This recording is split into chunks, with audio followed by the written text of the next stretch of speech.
I think cool. Now I know I could do this if I ever want to. Yeah.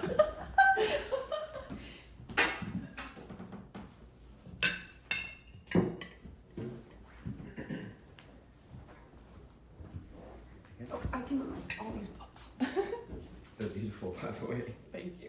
I don't know why I have too many at this point, but I really like them. Never enough. Never too many. My friend's like, oh, I don't really have any like coffee table books. I'm like, well, if you ever need to borrow some, He said, just let me know. just let me know. There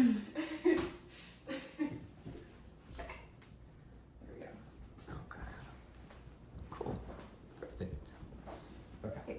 Hey, can I see, like, I'm just curious. What, Yes, like, yeah. Also, oh yeah, that's awesome. Yeah. Really cool. Okay, that's great. yeah, and then it kind of just like frames I you. fucking love it, yeah. Yeah. And then am I sitting in an okay spot, like, Yeah. here? Yeah, Okay. that's perfect. Okay. Okay. Yay. Is it recording? It is Oh, recording. wow, okay. We're live. Oh my goodness. Okay. Yay. Yay. I just started it, so it'll Okay. yeah. Nice. Okay. So if you want to start by, I guess, introducing Cool. yourself. Yes. So my name is Kelli McGrath, and I am a designer, photographer, artist, documenter. I would say like all those kind of like things. I really feel like it starts with like documentation is like who I feel like I am. I'm from New Jersey, so the East Coast. Grew up there in a really small rural town with my parents, my brother. And then I moved out here right after I graduated from Pratt Institute with a BFA in interior design. Okay. So yeah, and I've been here since I guess 2021, I think, August 2021. So like almost 3 years. Okay. So yeah. Lovely. And then, if you want to speak to your experience at Pratt a little bit. Yeah, so I went to school at Pratt Institute, and I loved it. Like, I love Brooklyn so much. Mm-hmm. I studied interior design, and I guess, like, I was always, like, super creative. Like, as a kid, like, I just, like, loved making things and, like, doing whatever. And then I think I ultimately was like, well, I love space, and I love thinking about people in space, and I liked, because I feel like in school I always loved, like, the logical kind of, like, data behind, like, science and math, but I wasn't, like, I didn't want to be, like, a mathematician or something. Like, I was way too creative to, like, do something in that realm, I felt like. Yeah. So I really liked the idea of doing something like interior design or architecture that kind of combined both, like, the logical and analytical side. So went to Pratt, and it was, like, extremely conceptual, which I enjoyed. Like, it got, like, my mind thinking about, like, so much of just, like, what space is and, like, circulation through space, and like a lot of like the books in this space like came from like my undergrad experience of just like really I just got so into like reading about like different people and how they think about space. Like Bernard Schumi is like super cool, and thinking about like sequencing of space. Anyway, I can ramble on and on, but I feel like that like opened my eyes to like theory and kind of just thinking a bit at like a wider scale of like what like the everyday is, especially. My senior thesis was about the everyday and how we can augment surfaces to then like kind of elevate the everyday experience. And I love that. I felt like the culmination of like what I'm interested in now, it just kind of keeps like stringing along. Yeah. And I feel like they really responded well to, like the school really responded well to like my just like, I don't know, my drive and my like interest kind of beyond like the look and feel, and a bit more of just like how someone feels. Right. I can get into that a bit more too. I'm not sure if this is like, but basically like I didn't realize, but I don't have a mind's eye. It's called like aphantasia. Yes. And I didn't know that like anyone could see things in their minds, but I went through like I graduated school like not knowing like other peers could like see their designs in their head. And I was like, whoa, that's like awesome. But I think it made sense why like my work was always very different from everyone else, because it was like it was about like the feeling of the space. Yeah. And I think that's like still like very aligned with like what I'm interested in right now too. It's a little bit less how it looks, but it's a lot more about like that feeling, because that's what I think about. Like I still close my eyes and like try to visualize the feeling, but it's not, it's just, everything's black in my mind. Yeah. So I think that's where a lot of like my interest behind movement and feeling came from in school. I think it's really interesting to think about how like with theory and concept, although it doesn't always seem like it directly applies to the tangible world, in the realm of design and art, it has a way of still like informing those aesthetics, whether intentionally or like unintentionally. Totally. But like when you start from that theoretical standpoint, like it can totally, I mean, it'll create something that you couldn't create if you started from a more like pragmatic stance of sorts. But that's, so Josephine Taylor at the artist, at the gallery, we were talking about mind's eye. Oh, cool. Because she has not like a photographic memory, but she basically like, she can, she feels and like experiences the world primarily in visuals. Okay. So awesome. Like when like you like if you were to ask me like, oh, like what were you doing 2019 October blah blah blah, I might remember a feeling. Like I also don't see images. Yeah. That's awesome. Oh my god, that's so cool. I relate more to like emotion and experience as I remember things. Wow, and less so with visuals, which is funny. I would go into art, history, right? Yeah, no, because it seems exactly. It's ironic. Yeah, you still, it's. But there's a way of like. It creates an entirely different relationship with the visual world. It doesn't like contradict the Not at all. world. It's paired together. Absolutely, yeah. Cool. And so but Josephine, she primarily thinks in images, and that's how she's able to do a lot of her works without reference images. Wow. Because she can just kind of, But anyways, all that to say is I think that that's something that even in academic environments and school environments, like kind of unique and personal psychological things that we can't necessarily control aren't always considered in like some in classroom environments or kind of like the uniqueness of each student, because not only is that informing like their output, but it's also going to inform how they consume and take in information, how they learn too. And like I think it's important if like everyone almost like kind of understands each other's like minds, like before even school starts or something. Like I don't know, like the class or work, I actually brought this up to like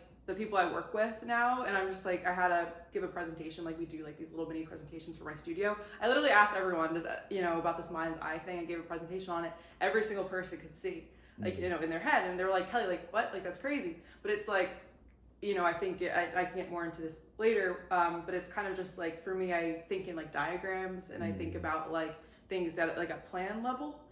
So I kind of like just like I can see people like moving in like kind of like from above, like a bird's eye view. And I think that's why at work like I excel at more of like that planning level, a little bit less of like, oh, this room's gonna look like this. But everyone's skill sets are different. But if you don't know that, some people are probably like, why can't she visualize like what I'm saying right now? And like this detail of how like a window works. You're like, oh yeah, you can just see it in your mind. I'm like, no, I can't.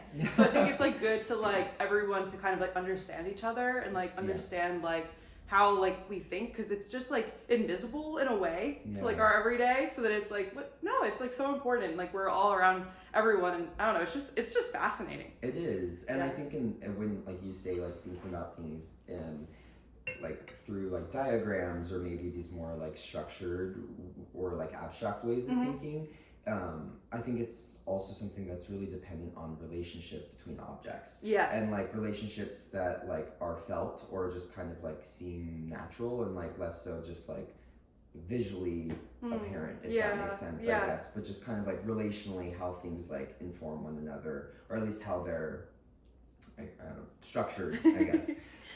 So then I guess that would be a good point to then jump into work. Okay, totally. And what's that like? Yeah. So right now I work at an architecture and design firm called Gensler, and primarily I'm in the aviation studio. So I'm working on SFO at the moment, a bunch of different terminals, and I love it so much. I think it's like a really good way to kind of pair all my interests together. And I would say my role right now is a bit more on the analytical side, a little bit less on the creative side. I still get that creative time for sure, but I really like that. I think in my day-to-day I like the balance of like coming home and like creating, like kind of creating for myself, and at work I really like that I get to kind of use this like more planning mindset, or like kind of like use a different side of my brain that I think that I can like bring to like my work as well. And I love going on site. So we get to go on site walks and see the construction of, you know, the built environment. And to me, I get so inspired by that. There's this one artist, her name's Charlotte, I have one of her books over there, but she like uses a lot of kind of vents and like those kind of shapes that you see from like HVAC systems into her work. And like that to me is like the coolest thing ever. Like, because I don't know why I'm just like so inspired by the shapes that form in space during construction. And you don't see that day to day. Like there is so much behind these walls, and like all the studs and like how they're spaced like 16 inches apart or whatever it is. Like it just creates this amazing rhythm in the space. Like it gets all hit. It's all hit. And I'm like, no, like there's so much beauty in that like process. And I love like that my job allows me to like go on site and see that process and document it. I take a lot of photos while I'm there, and like the colors, like the graffiti of like someone just scratching on the wall like 16 plus or something, whatever it is. Like there would be all these weird markings that just like hide below the surface that you don't see. And I find that so fascinating. Or the colors of just some of the elements that like make up the building. It's just the coolest thing. And you know, of course I'm there to do my job and everything, but I will take some time to take those photos because I'm so inspired by just how things come together and are hidden, or what like by accident just gets shaped. Like there was this one time, so there's like a type of gypsum board that's purple. And I walked in and I saw a yellow fluorescent ladder against the purple gyp board, and I freaked out. I was like, oh my god, this like could not have been more perfect, you know? It's just like the colors that are created, the color combinations. Like I want to do at some point, like I think it's just, it inspires me already, but I think a project that I want to do in the future at some point is like really like thinking about all these systems and like thinking about like a way to like create a really cool like art project based off of that. And like what I see, and maybe it starts from the photographs, since like I don't really have that, like I don't know if I'll be able to totally like get back to that moment in my head, but I think like I'm trying to like document those moments that like I really get inspired by, to then like figure out how to like create something. And I think like my sketches, when I usually sketch like what's in front of me, like still life. I love just like sketching what's in front of me, because I think like I'm not like closing my eyes and like imagining something, but I think when I do kind of just sketch from like whatever, it's always like HVAC things, or like conduit lines. Like I love electrical lines, and like all those like lines just go like it just creates these beautiful shapes. And anyway, so I would say but my experience so far at Gensler has been great. I would say I just love going on site. My day-to-day, I think the 9 to 5, I like that stability.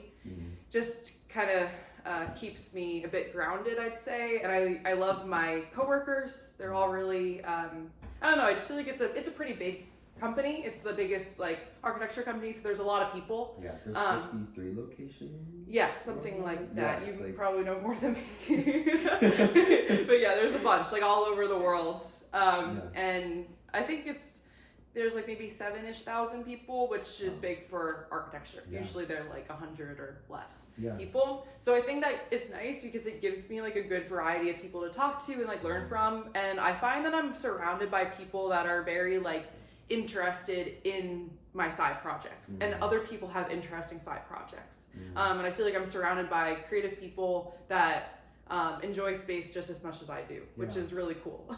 No, I think that's like really amazing to have that. And pointing to like the kind of internal of structures, it like immediately makes me think of like the Pompidou in Paris, which is such like an extreme example of that, not only in like form and in like the like I guess just like construction materials that are exposed, but like the color as well, too. And how it is color coded, and there's like an organization to that's high in utility, but there's also a beauty to that like is an aesthetic within itself. And I think your point of like the marks left behind like workers and construction workers is like an example of like the unseen labor that goes into buildings That's as true. well. And not only that, but it's the labor that maybe isn't always as credited. Yeah, and appreciated. Absolutely. You know, I'm thinking about like blue collar workers who might not think of themselves as creatively driven people, or maybe artisans who are, you know, helping to like, you know, like they're building a fucking airport, you know? It's like, come on, that's awesome. Literally, you know, and that kind of gives them some agency there to kind of maybe take ownership or to know that they've like left their mark. I think that's like I mean, it's beautiful. Oh, really. I love that. That's a really good point of like kind of showing that like unseen work. I love that. Yeah, totally. Yeah. Thank you. And also construction has such a unique relationship to color because it has to be so visible, and it has to, you know, especially thinking about like safety precautions and like the vests that you have to wear and like the neon strips and but then it's like all of those like almost at times like I guess you could say like aggressive colors will like eventually be stripped away. It's all white, you know? Right. Yeah. And it's so interesting that like color plays such a large role in the process, but it isn't always revealed in the final product, you know? Yeah. It's, I don't know, it's really... No, that's exactly, that's why I want to be documenting it. I want people to like see what goes on. Like, I don't know, so my idea is that like I'll be kind of trying to create like a documentation booklet of that when it's done, because it's nearing the end. Terminal 1 at least is. Okay. We're wrapping up that, and that was what I started 2.5 years ago, and what I'm wrapping up, which is super cool to see. And of course, like I came in like way when it was like already in a pretty good point, so I didn't start like right at the start of it or anything. But it's been really cool to see like some of that work. Like, oh, I did, like I drew that detail, and like seeing it, and like we also get like to work with a lot of consultants, and I just like love learning about like the built environment and like understanding how things like work and like come together. And just the other day I went to SF Millwork. It's they basically make a lot of the cabinetry and like the millwork that we detailed. I had no idea, but like the architects like will like literally design the art bases that are at SFO, the agent desks, the agent kiosk things. It's like all these elements I had no idea that like you play a role in, but it's pretty cool because that scale is like super human interaction. And like I liked that. Like it's really cool to think about like how someone interacts with like this like almost like an object that you're designing.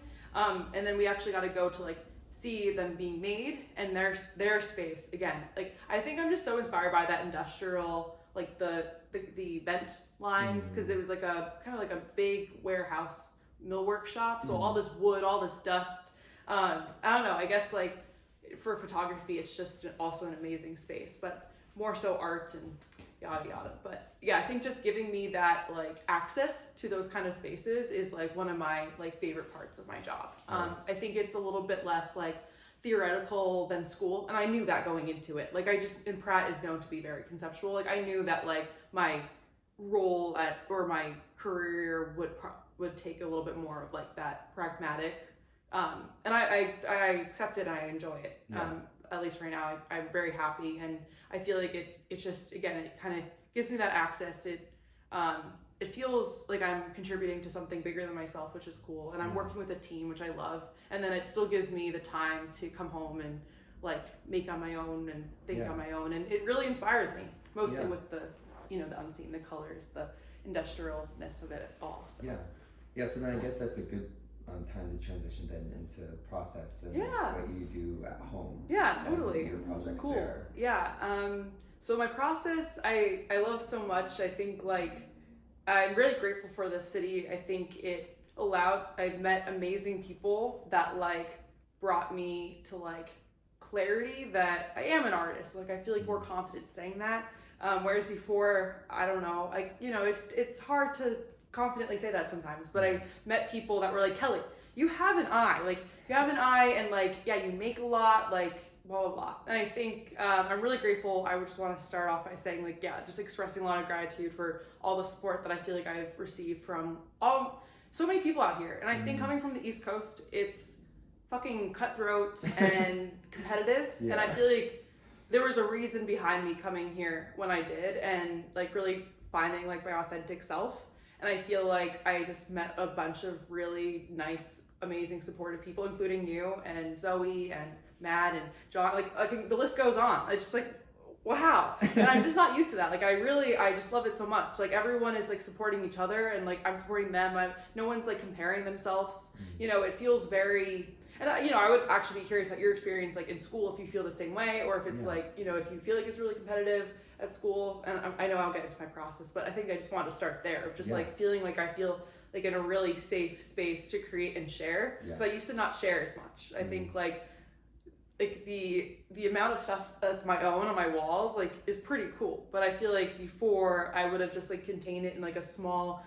In my old apartment, I had a very small wall. Where I would put everything, and my friend came over and he's like, Kelly, you have to display this on like more walls. I'm like, I know. And like he was one of the like main like people that I really appreciated for like getting me to be like confident enough to like, no, you like people would be interested in this. I'm like, well, thank you. You know, I think like I was always a little like fearful of like coming off as like pretentious or like self-centered by like sharing, but I realized that it's super authentic to me. Like what my art that I create, it is me. And I feel like if someone's interested in me, then they would be interested because that's what I have to share, and that's what I feel like I have to give to the world, and that's like good enough. Like I think I used to be like, I don't have like cool historical facts to share. Like I'm not interesting or whatever. It's like, no, like I don't know. I think there was like this really good learning curve since moving here of like first like part of the process was just developing that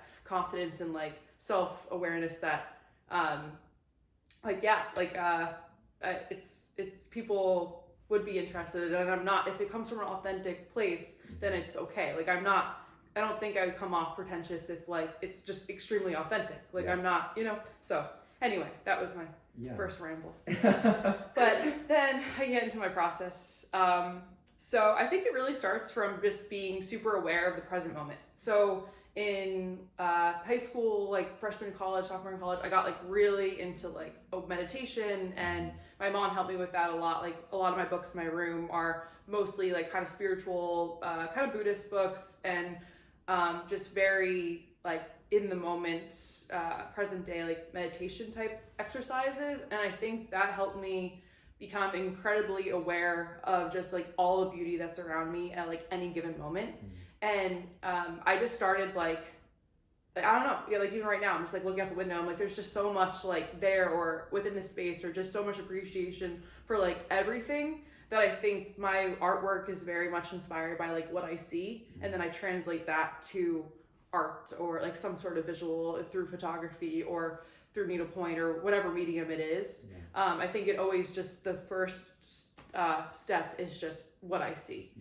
Something that inspires me, like obviously light and space, but also like this project, like the window shades project was just from a moment when I was walking home from work, and I just spotted this building that I passed at that time like 100 times probably, but like I looked up, I was like, oh my gosh, like that's an amazing, like it felt like felt like a weaving, like the facade of the high rise just felt like a weaving to me. I was like, I need to do something with this. So I snapped a picture, went home, and then it was like, that was February. And then in June, I like sat down, I was like, okay, like what am I gonna do with this?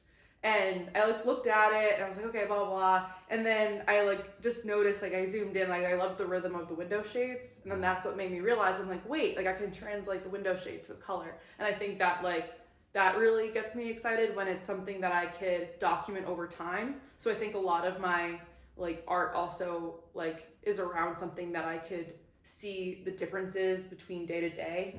And kind of like, I don't know, I think just to show, I don't know like what the reasoning necessarily is behind that, but I think it's to show like the human interaction or like the light and like that, just like the time and space and how it's affected by all these things. So yeah. Could you speak to weaving a little bit and like totally. And also the different mediums that you work with? You work across a lot of mediums. So I really love working with textiles, as I think throughout like my entire life, like I've always loved, like it started with like knitting, and then my grandma got me into needlepoint when I was down visiting her in Florida or something, like when I was 12.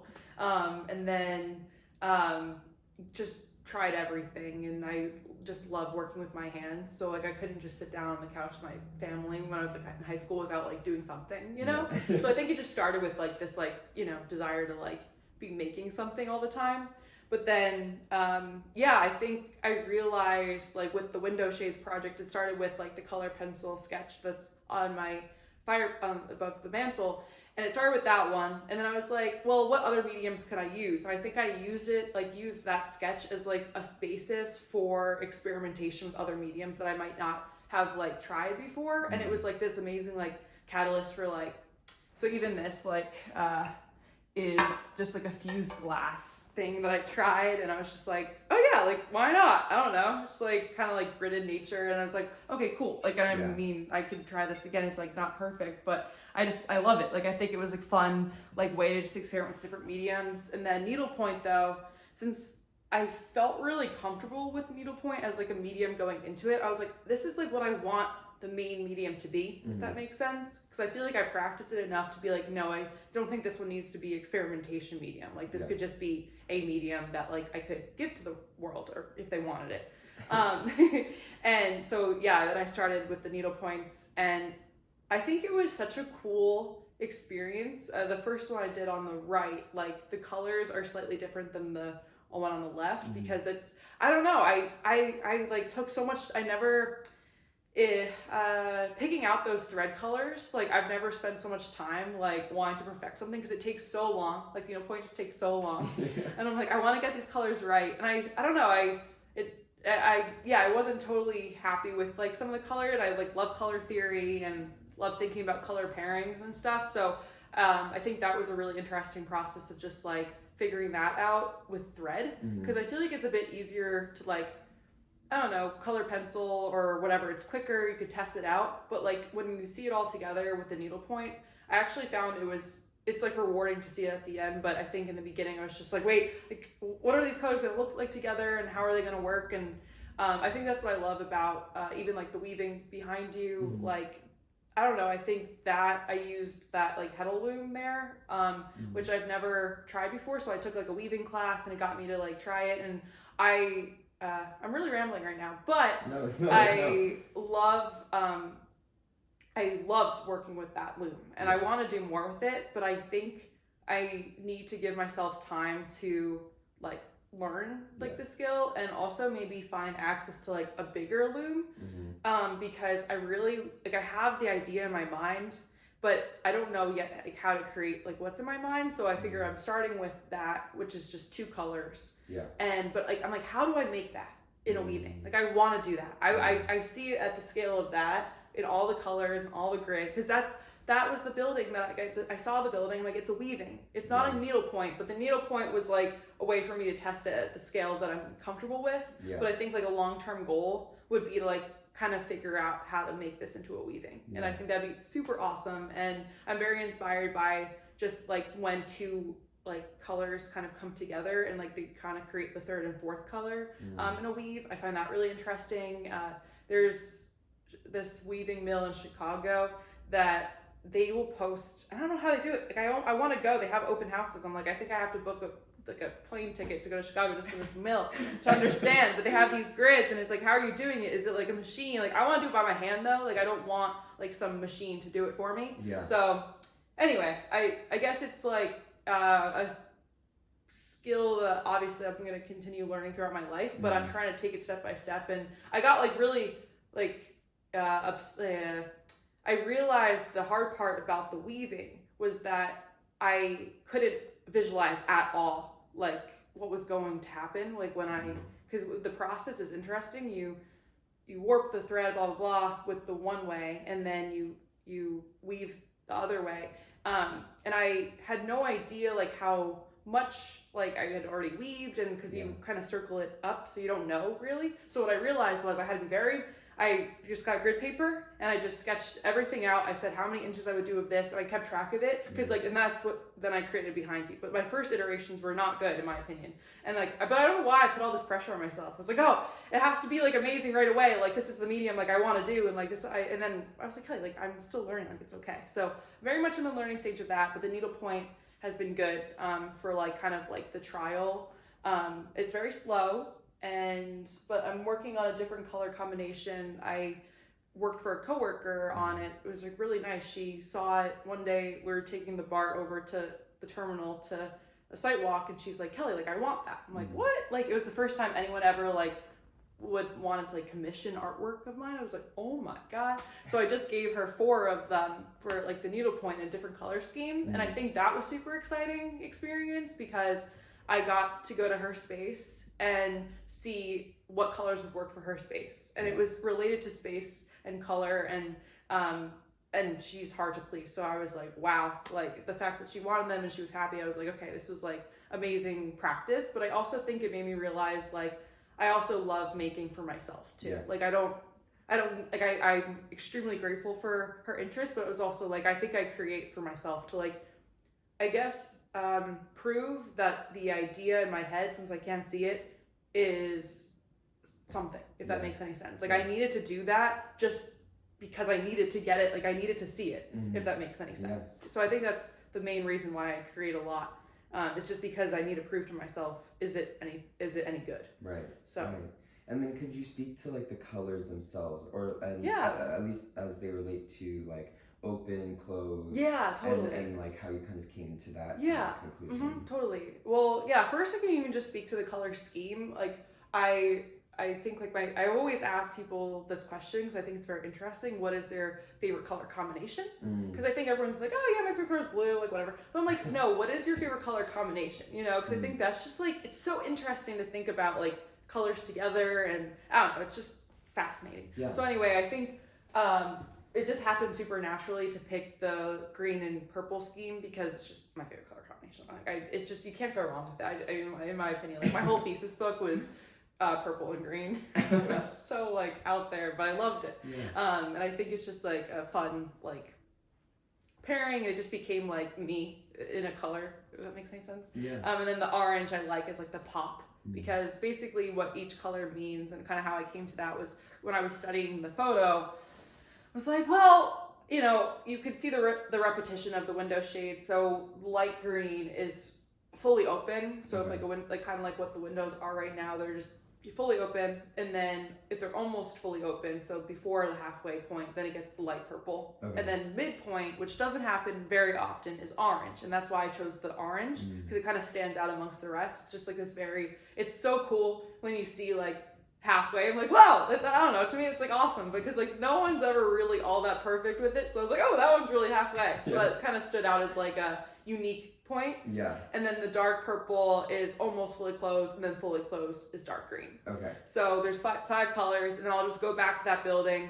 Because it's right around my work. So I'll go back to the building every month, take the photo, go home, translate it. And now I do it in Illustrator first, just to kind of like get it to have a digital version as well, which I didn't do for a while. So I was like, oh, I don't want to do digital, but I'm like, no, it's kind of really nice actually. It's quicker, and it allows me to just have it as a basis for the needlepoint and the color pencil. So I'll do the color pencil and then the needlepoint. I'm only doing 4 needlepoints right now, which are going to be on the solstices, like the actual solstice of each one. So I'm pretty excited about that. So I took the photo of March 21st, but I'm waiting to do that until this other project's done. But yeah, so I'm kind of excited. So I'll have that one, and then I'll do the needlepoint. So kind of looking forward to that. And of course I can always do more, but I think I want to like have some sort of like higher meaning for the needlepoint, if that makes sense, since it does take so much longer. Yeah, absolutely.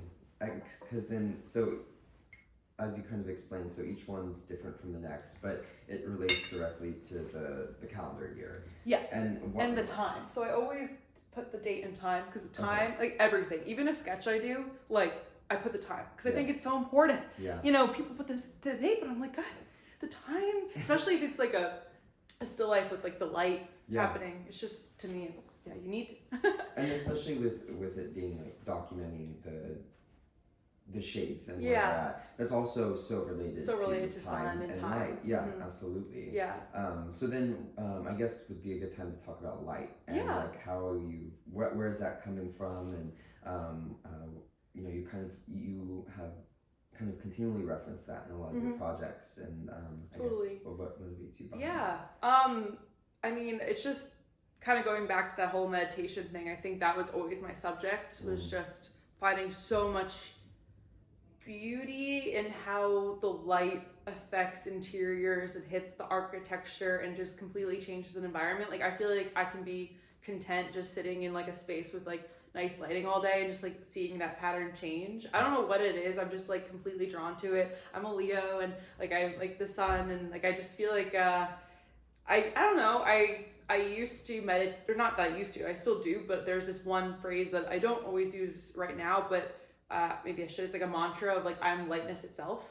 And like, I love that. Like, it's a really good way of like staying present and just kind of like feeling like a lot of meditation also revolves around kind of like seeing like gold light kind of come through you, or like white light surrounding you is a good way to cleanse. And I think I'm just like, I'm so like, I feel like my soul just loves light. Like, it's just, I'm drawn to it, and I don't have it just brings me to the present, and I'm just so inspired by it, and I want to document, and like I want to capture that like essence, I guess. And moving to the city, I found that windows were like a big, like windows and the light combined just were amazing. Like the quality of light in San Francisco is like the best I've ever experienced. If like, I don't know, it's just amazing with the atmosphere of the clouds and how it reacts with the bay, and the temperature.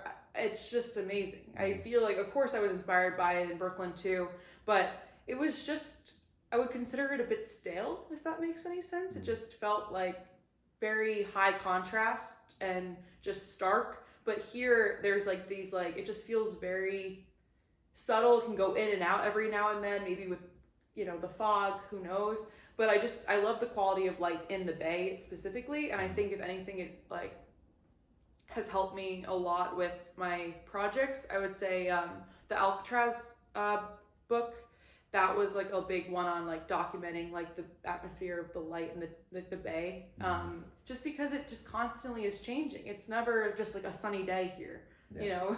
It's just like a mix, and it's like that's cool, because even when I was living up north of the bridge, it barely had all this change and stuff. But I think once I moved here, I was like, oh yeah, like, I don't know, it just helped me kind of like get into this document mode, where it wasn't about documenting just a pretty picture of light. It was like, how does that light change throughout the day?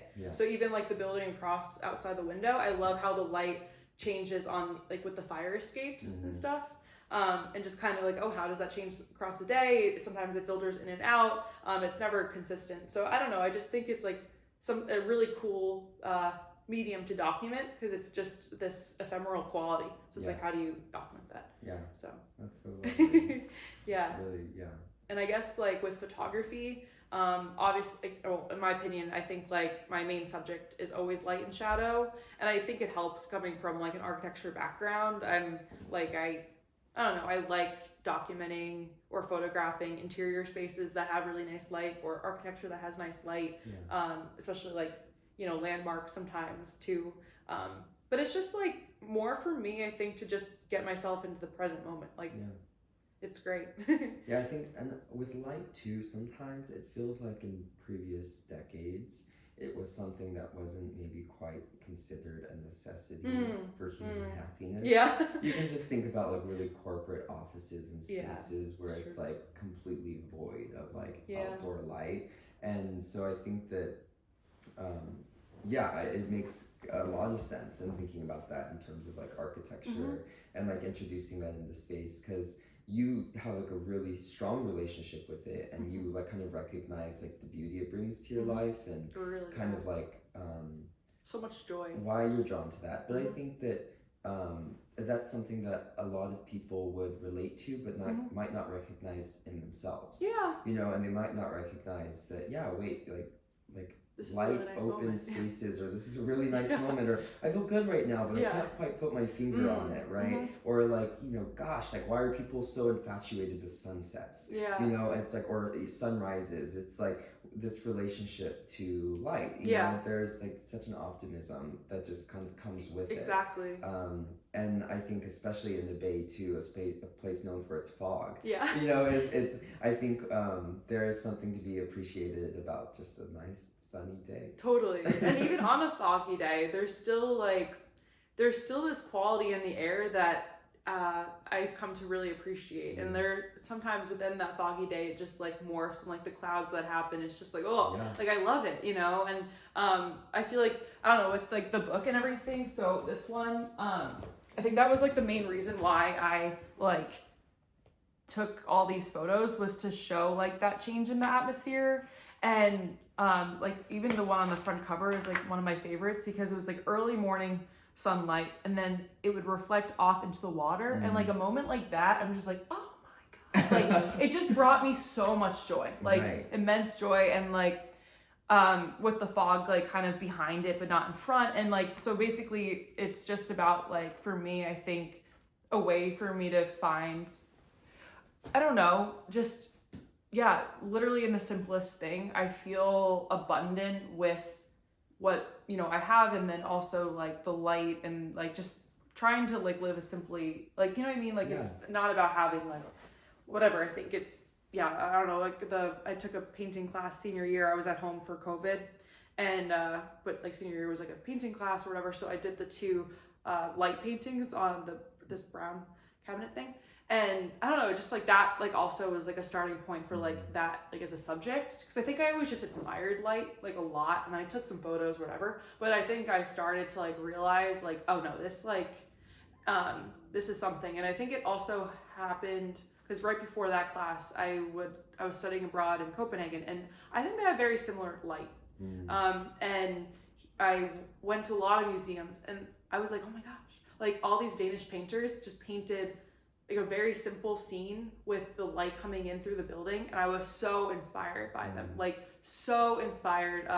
There's this one artist, what her name, I'm forgetting right now, Annie or something, but she designed, I basically cried, like I literally cried in the exhibit, which I've never done before, like looking at this exhibit on her, because it was just about the everyday, and then just immense light, and like just but still like not in this way that didn't look real. It was just so like capturing that, when the light comes in from the window, and I loved it so much that there was this one where there's like old lady, you could almost tell like she was like gonna pass away soon or something, and maybe she was blind. I think she was blind. She was sitting at the window, kind of like at the window with all this light coming in, and she just seemed so like at peace, and that's when I cried. I was like, oh my God, like I don't know, there's just something about light that just like, it's just beautiful. So. You're right, and the like light is like at once so natural, but in the other hand so spiritual, and not to say that spiritual and natural can't be synonymous at points, but I think in thinking about Flemish and Dutch paintings, light as this really like powerful tool to like imbue the everyday with this like deeper spiritualness. It has that way of like elevating that image, while not only like spotlighting literally like a given group of objects or something like that, but then also taking into account this like temporality and like a change and like a fleetingness that like creates a really dynamic feeling in works like that. And I totally, I Someone agree. said like, which I took obviously as like a huge compliment, but kind of I think a big starting inspiration was like Monet's like the cathedral, where he did like the 4 of them, right? And someone was like, you're like kind of like an impressionist like photographer or like artist, like I feel like it's not about like taking a photo of like a nice photo. I'm a lot more about like the story of like the change throughout like the day or throughout the year, and like it's just, for me, it's not the standalone photo. There has to be like this documentation around it that like captures something greater, or I don't know, for me, and I really loved that. I was like, oh, that's like the nicest thing, but it's so true, like very inspired by obviously Impressionism, and everything as well. But I think like the Dutch, and I think I was Scandinavian in the past life. I really do, because I don't understand why I'm so drawn to that city. And like, I didn't want to move there like after like graduating, because I was like, oh, that'd be too much. Like, I love my family too much, I think, to live like out of the country. I think. I think. I do. Even living across the country is too much sometimes. Yeah. But it's just like, so that's why I was like, well, let me see if there's another area in like the in America that like has maybe that similar lighting, and I feel like I found it. You know, I'm really happy. Yeah, with the water too, and I'm very just drawn to the water and the reflections of light on the water. Yeah, it's just so peaceful. Yeah. You don't need anything more than that in a moment. Yeah, I think, and in situating like your work in this kind of like lineage of like art's relationship with light. Yeah, it's so contemporary. Your work, right? I mean, we're in the present moment. Yeah, but it has a way of at once almost feeling like unassuming. I think like if like an outsider audience were to come in and look at your work, it'd be immediately recognized or categorized as more so abstract or conceptual.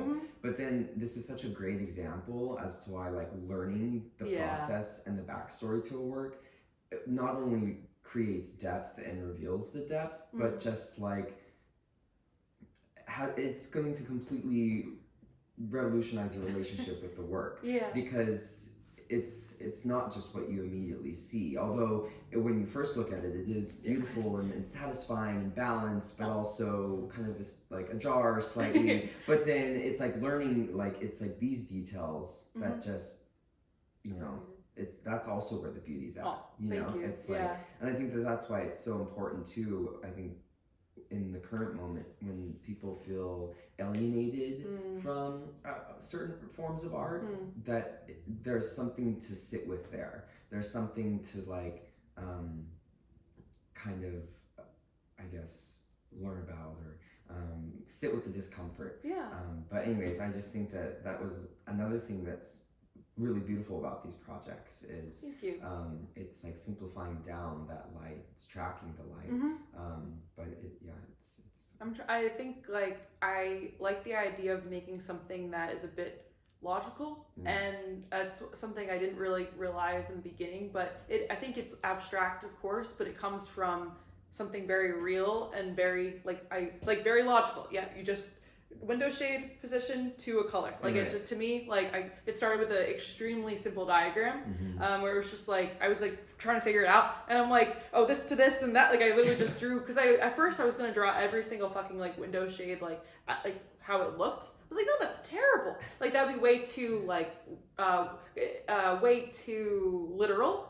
So I like the idea of abstracting, like diagramming out things. But like I think the diagram is an easy way. And the coolest moment was I had my cousin who lives in Half Moon Bay and her kids over, and right away, like I think he was maybe 8 at the time. My cousin's kid was like, "Oh, window shades of a building." Like I was like, "How did you know that?" And he was like, "Well, yeah, he just kind of like figured it out based off of the window shades and then the time of day," and was like, yeah. And I'm like, yeah. So like that was super exciting for me, because I think I realized like that's what I'm trying to do. Like I want to create something that just like has this logic behind it, that when you first look at it, you're like, okay, what is this? People think it's like DNA or like some sort of code script or something, and like I love that. Like I love people thinking about it, but then once I tell them, oh, it was like inspired by this window shades of this building, and I walk by, and they're like, oh, I get it, and I like that. I like that it's something that just feels tangible and accessible, and not like, I don't know. Thank you. So I appreciate that. Yeah, absolutely. I guess I'm also kind of curious if there are like specific artists that you kind of look to, designers or even architects. I know that you had mentioned, I think it was a theorist who thinks about space and place. I mean, one thing that immediately comes to mind is like Black Mountain College and Annie Albers, and especially like weaving and the use of kind of geometric forms and stuff. But definitely. I'm curious to know like where you find yourself. Yeah, I would say primarily David Hockney is like my favorite artist, I would say, for like his like appreciation of the everyday. I like think that he like stems from a lot of just documenting what's in front of him, and I think he probably, as an artist, I find him the most like Yes, I love him. I have like a whole like dedicated area of books on him just in my one area. And then I think like I group color theory in general, like maybe not like one person, but I group that kind of category together. So I have like that little part on my bookshelf for color theory. So definitely like Joseph Albers too, and Annie Albers for sure. And then for space, I would say Bernard Tschumi is the theorist that I feel like just always kind of come back to. And then this guy, I'm probably gonna say his name wrong because it's French, but like Jorge Perec or something. Okay. Oh my god, it's so good. Just like the elevating the like the banal basically, and he has this one. I love it. Actually, I had to read it for school, and I'm very grateful because then it led me to other of his books. But it was like the species of places and other pieces, and it was just kind of went into it's just he talks about the everyday essentially, and I'm very like I love his writing because it's kind of insane. I have this one behind you. I think it's like an everyday life manual or something. It's that big thick one on the top, like right. Okay. And with that guy's face. And oh my gosh, it's hard for me to get through it because I think it would be amazing for someone that has like a really good mind's eye. Yeah. But because like he goes in basically what I think is super cool is he'll take a section cut through a building, or like in the book, he takes a section cut through a building and then talks about what everyone's doing at a specific, like the one time a day. So if we did that for this building, what am I doing versus the person below us versus the person below us at that same exact time of day on like a random Sunday afternoon. And he goes into immense detail explaining what every little piece looks like in the room, and it's insane. But I think like there's some commentary on that of like just the everyday and like kind of what that means. And I'm actually just I got this book, I found it a bookstore the other day called Everyday Matters, and I was like so excited because like yeah, that's like what I love. It's just kind of like looking at that, what other people just think is, you know, they just pass by without looking at because there's so much beauty in it. So yeah, those are, I feel like those 3 or 4, but then like publications like the Apartamento magazine, that really inspires like my Portrait of Home series and things like that. I have some photographers that I follow on Instagram, but I would say I'm a little bit less inspired by, I don't really get a lot of inspiration from like what other people are doing now, if that makes any sense. I don't know, I think it helps me just kind of stay in my own like little like world of observation. It's just kind of not looking too much what other people are doing. Obviously I love going to museums and stuff, but I don't really look at it as like a way of like, oh, I want to try that. It's more just like, oh, it's really cool, I gotta learn something, but I keep it like separate. I think I like the idea of learning from not just artists and architects, but also definitely like people just like writers and just the everyday. I think it's correct. Yes. I think it's that like idea of like cutting a building down and looking at what everyone's doing, just kind of like mundane moments, is also a really fun like model of thinking because especially with architecture, when you're brainstorming, drafting, and getting ready to like propose maybe a building, you create these like models, these idealized versions of what it's going to look like, even down to like the people walking and the plants and all of that, right? And so it's kind of creating this like utopia of like, this is what the building will look like on an ideal day. That's true. But that's not always the case, you know? And so it's like looking at that like every day and being like, okay, so an architect designed this space for, you know, the ideal, but here's what it's really being used for. And if anything, it also reveals that you can't control what it's going to be used for. 100%. And you can't maybe aim to design a space for a specific utility, but you can keep in mind like this like multiplicity of utility and like the possibility. That's what's so cool. I think a lot of architects probably think about the everyday, but then I think a lot of people end up fucking like designing these like you know, and it's just like they're trying to, I think their egos get in the way a little bit because it's like, oh, I want to design this really cool looking building, but it's like, no, it's more about like what the person's going to experience and what their everyday experience in that space is going to feel like, which I think is awesome.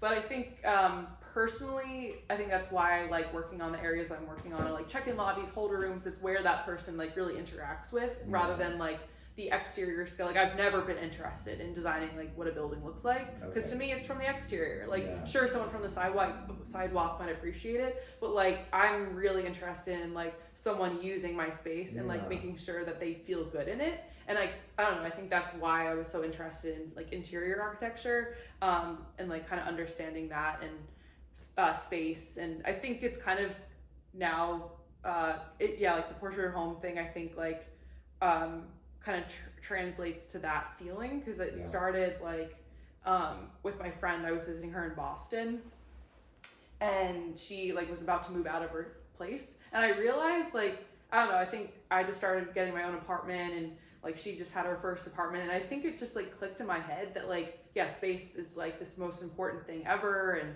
I don't know, like where you live, it just you end up having all these memories and culminations, blah blah blah. So I think it was like this click in my mind, like, oh, I want to document this for you before you move, and I'll make like a little booklet. And then it just like started this whole thing because of like the interior, I don't know, your home, and like documenting that. I'm like, why would we not do this? Like I feel like I want everyone in the world to have like a memory of where they work, because it just holds so much meaning. And I think a lot of people are like, oh, my space isn't like cute or something. I'm like, no, it doesn't matter. It's just like it's about your like where you lived and like the memories, and like why you like. I love like going into someone's space and like asking them questions about like why this is here, like what the meaning is behind that, and like kind of creating this like narrative around it too has been like really cool, because it's just like I think space just like affects all of us, obviously, but I don't know, just if you're choosing to live somewhere for like a year plus, or who knows however long, but it's just like this exciting thing of like what you culminate, why you choose to hang something where it is, and like it's very exciting. And I think I'm starting to get like patterns, like the more I do this, I'm starting to kind of see patterns of like people's spaces, and I think it's helping me kind of get patterns of like the everyday slowly built up, like what's kind of consistent. Someone was like, oh, you should document what people have like in their refrigerator, how many milks people use. But it's true. I loved when he said that, because I feel like it was just like it's like what I'm trying to get at a little bit. Of course, capturing the beauty of their space and like for them, but I think for me it's like this way of kind of piling up a bunch of documentation of different people's spaces. And I don't know if you ever watched the movie Rear Window by Alfred Hitchcock, I highly recommend it. Okay. And I think that was something that inspired me a lot, because he would like, it's a movie kind of just like it's kind of voyeuristic, I would say. Okay. But someone called me a vanilla voyeurist, because I'm not, it's not about like sex or anything, but it's about like the everyday, and I love like peering into people's lives. And the fact that like people feel comfortable and vulnerable enough to share their space and like their home, especially people I don't know. Like I just get so rewarded, and like it's like a testament, I think, to just like they say like I make them feel comfortable, and like I'm non-judgmental, and I really appreciate that, because it's like I love like being welcomed in and like photograph the space, because it's vulnerable. Like I'm like asking questions about like things in their room, and like I'm not afraid to ask questions. Of course, like people don't have to answer me, but it's just like I want to get to the heart of their space for them too, and it's been like a really fun journey, and like I want to continue that more than like probably anything that I'm doing. But no, and I think like another through line too is like in thinking about people's accumulation and the things that they accumulate, there's also like interaction, right? But it's like similar to the window shade project, where it's like this was an action, somebody had to lift this shade, so they closed this shade, right? Exactly. And so there's like then, because here the windows are not transparent. Here the windows have lost their transparency, and we have not gained insight into the building. We have gained insight to interaction. We are seeing how people move and are moving and changing that. And then I think in thinking about like people's interiors as well, it is like I couldn't agree more. I mean, really, there's something so beautiful to not only the everyday, but like just people's things and like ephemera and memory and like the things that those hold and the like almost at times inexplainable connection that people have to objects, because you know, and everyone has different approaches to their aesthetics, whether it be more on the minimalist or maximalist side of things. I'm much more on the maximalist side of things. Like, I love stuff. Awesome. But I think that, yeah, there's so much to take away from it. And I can't remember the name of the artist, but there's this photographer who did a refrigerator project. No way. And he went to people's homes, took photos of their fridges, but then the titles of the work were their occupation. Oh. So it would be like architect, designer, or it would be like, you know, hairdresser, college student, you know, video gamer. And like, you totally get a sense of that person, either through the abundance and or lack of what's in the fridge, you know. Cool. No, I think it's great. And I think also then going back into your project here as well, the role of captions and titles. And I think I'm not opposed to these things, but I think sometimes artists like to lean towards using just like untitled. Yeah. Because it's scary, titling works. But I think that titles have such a beautiful way of, you know, really informing the work. Totally. And allowing people to connect to the work, you know, and even the narrative that you kind of create around 100%. it, you know? I think it just takes a little time to like keep it minimal, but I think for me it's just like, usually it's just like it's easy because it's just like time of day and the date, and then like window shades for this one. No, it's true. I think everyone could just do that. Like literally just date and time. Just kidding, but you know what I mean? Like, I feel like it shares so much. Like to me, that like, I don't know, it would be great. Yeah. No, absolutely. So then I guess like, what are we at now? Okay. Oh my gosh, I have so much to work with. Aw, this is lovely. Because the interview will end up being 15 minutes. Amazing. And Awesome. we have an hour of. I love it. Oh, thank you. I guess like a closing question is kind of like, you know, what's on your mind right now? What's next? You spoke to wanting to make like a larger textile. You know, are you hoping to make that transition and scale soon, or what's kind of? No, that's a good question. I think the first thing I really want to get through like a year of documenting this, so I have a few more months to go. So like, that'll be really exciting to see like 12 color pencil on here. I think photography, I want to build that a bit more actually. Okay. So similar to the Alcatraz book, I'm extremely grateful to have a nice view of like the bay and the bridge, Golden Gate Bridge. So I'm planning to do another book series on that, but like trying to expand it a bit more with like different views and like figuring that out. So I'm excited to continue that documentation. And then, I think slowly building up more of the mediums, but I also feel really good about kind of just continuing my like journey with the needle, getting the solstices, those down before starting a new, like the weaving I think will come with time. Like I don't know if that's necessarily next. It like might be, who knows, but I'm kind of just like, I know I want to do that, but I want to give it a lot of like time and intention. Like I want to figure out how I can get like a really big loom. Like I want to learn that, blah, blah, blah. Whereas that might not happen right away. I think for me, the Portrait of Home series and like Portrait of Place, like kind of really building that photography and that documentation up, I think is like kind of my current standpoint. I really like that. Of course I'm going to continue working on like my other visual medium work, but I think for some reason I'm like really excited about building like this like big catalog of like the Portrait of Home like documentation. So that's kind of like a mix of things, but lovely. Exciting. Thank you. Well, we did it. Cool. Thank you. Yeah, absolutely. I figured wow, now would be like a good time